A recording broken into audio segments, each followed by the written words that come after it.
आप सभी को मेरा नमस्कार। मेरा नाम समृद्धि तोमर है और आज हम यहाँ पर क्विट इंडिया मूवमेंट पर चर्चा करने आए हैं। मेरे साथ है सृष्टि चौहान, महिमा आले और आकांक्षा चौहान। तो जैसे कि हम सभी को पता है कि हर वर्ष 9 अगस्त को हम क्विट इंडिया मूवमेंट मनाते हैं, जिसकी स्थापना जो है वो महात्मा गांधी जी द्वारा हुई थी।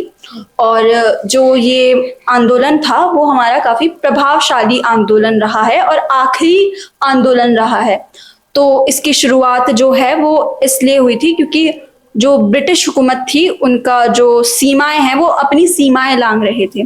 तो सृष्टि, आप हमें बताइए कि जो ये आंदोलन है वो शुरू कैसे हुआ।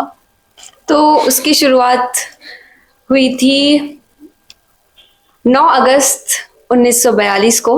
महात्मा गांधी के नेतृत्व में ये आंदोलन शुरू हुआ था और सेकेंड वर्ल्ड वॉर के टाइम पे जब हमारे जो भारतीय लोग हैं उन्हें युद्ध में उनके मर्जी के खिलाफ शामिल किया जा रहा था और उन्हें आर्मी में जबरदस्ती भर्ती किया जा रहा था। तो उनकी जो मांग थी वो ये थी कि उन्हें पूर्ण स्वराज चाहिए, लेकिन ब्रिटिश सरकार ने इसके लिए मना कर दिया था। तो वहीं से इस आंदोलन की शुरुआत हुई और इस आंदोलन का जो प्रमुख उद्देश्य था वो ये था कि ब्रिटिश शासन को भारत से समाप्त करना और आज़ादी। बिल्कुल सृष्टि, हमारा मकसद ही ये था उस समय पे कि हम जल्द से जल्द जो ब्रिटिश हुकूमत है उसे अपने देश से हटा सके। तो इस आंदोलन में खासकर ऐसी बहुत सारी घटनाएं हुई जिसके कारण जो ये आंदोलन है काफी प्रसिद्ध रहा और हमारा आखिरी आंदोलन रहा। तो इस जो आंदोलन है इसमें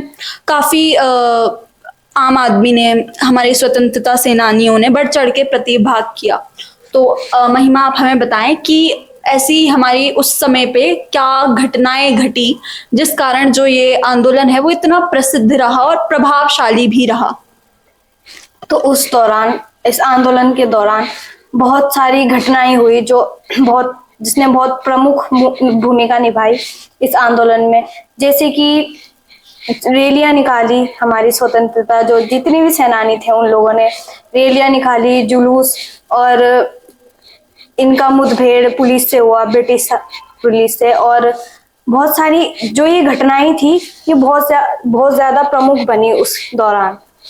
बिल्कुल, जैसे कि हमें महिमा ने भी बताया ही कि जो लोग हैं वो उस समय काफी गुस्सा हो गए थे। गुस्सा होना भी उनका जायज था पूरी तरीके से, क्योंकि जब ब्रिटिश हुकूमत अपनी सीमाएं लांघ रहे थे, हमारे जवानों को उनकी मर्जी के खिलाफ अपने युद्ध में शामिल कर रहे थे, तो गुस्सा तो बिल्कुल जायज बनता ही है। तो इसमें काफी नेताओं ने और आम आदमी ने भी बढ़ चढ़ के प्रतिभाग किया। तो आकांक्षा, हमें आप ये बताएं कि वो कौन कौन से ऐसे नेता व स्वतंत्रता सेनानी, क्रांतिकारी रहे जिनका इसमें योगदान काफी है, बहुत है।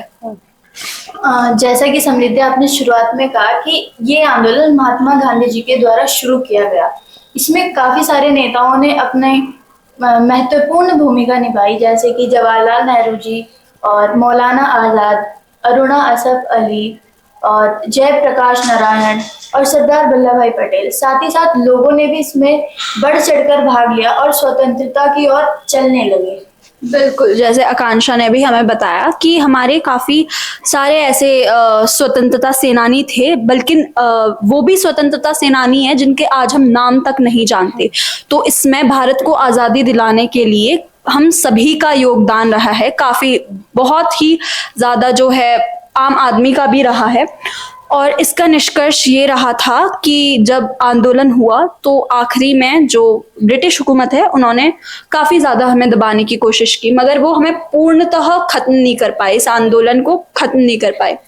तो क्या ये कहना ठीक है कि हम इसमें सफल रहे, और सफल रहे भी इस आंदोलन में, तो हम कैसे सफल रहे? तो इस आंदोलन में, जैसा कि आपने कहा कि ब्रिटिश शासन ने हमें बहुत दबाने की कोशिश की थी, इस आंदोलन को बहुत दबाने की कोशिश की थी। जब हमारे जो स्वतंत्रता सेनानी हैं, जब उन्हें गिरफ्तार कर लिया गया था, उन्हें बंदी बना लिया गया था, तो जो भारतीय लोग हैं जिन्होंने इस आंदोलन में जिन्होंने प्रतिभाग किया था, बहुत जोरों शोरों से प्रतिभाग किया था, तो उस समय उनकी अपेक्षाएं इस आंदोलन से ये थी कि ब्रिटिश जो शासन है वो समाप्त हो जाए भारत से, जिसपे कि वो लोग पूरी तरीके से खड़े नहीं उतर पाए थे, इस आंदोलन को सफलता नहीं मिली थी। लेकिन कुछ साल बाद 4 साल बाद हमारा जो देश है वो आज़ाद हो गया था। ये नहीं कह सकते कि इस आंदोलन की वजह से ही, हाँ इस आंदोलन ने बहुत प्रमुख, बहुत मुख्य भूमिका निभाई हमारी आज़ादी के लिए, लेकिन कुछ और परिस्थितियां भी थी जिसके कारण हमारा देश आज़ाद हुआ। और इस आंदोलन ने भी बहुत प्रमुख, बहुत मुख्य भूमिका निभाई। तो हम कह सकते हैं हमारा ये आंदोलन सफल रहा था। बिल्कुल, हमारा ये आंदोलन सफल रहा क्योंकि इसके 4 साल बाद ही 15 अगस्त 1947 को हमें आज़ादी मिली। और इस आंदोलन, वो ऐसे कई आंदोलन से हमें ये सीखने को मिलता है, खासकर हमारी इस जनरेशन को सीखना चाहिए कि हमें अब कदम से कदम मिला करके अपने भारत राष्ट्र को एक समृद्ध राष्ट्र व सशक्त राष्ट्र बनाना है। तो समृद्ध राष्ट्र बनाने के लिए सबसे पहले हमें स्वयं को सशक्त बनना होगा, स्वयं को अच्छे आचरण से भरना होगा, अच्छे विचारों से भरना होगा, और हम सभी को साथ में काम करना होगा, मिलजुल करके हमें आगे बढ़ना होगा। तो इसी के साथ आप सभी का बहुत बहुत धन्यवाद।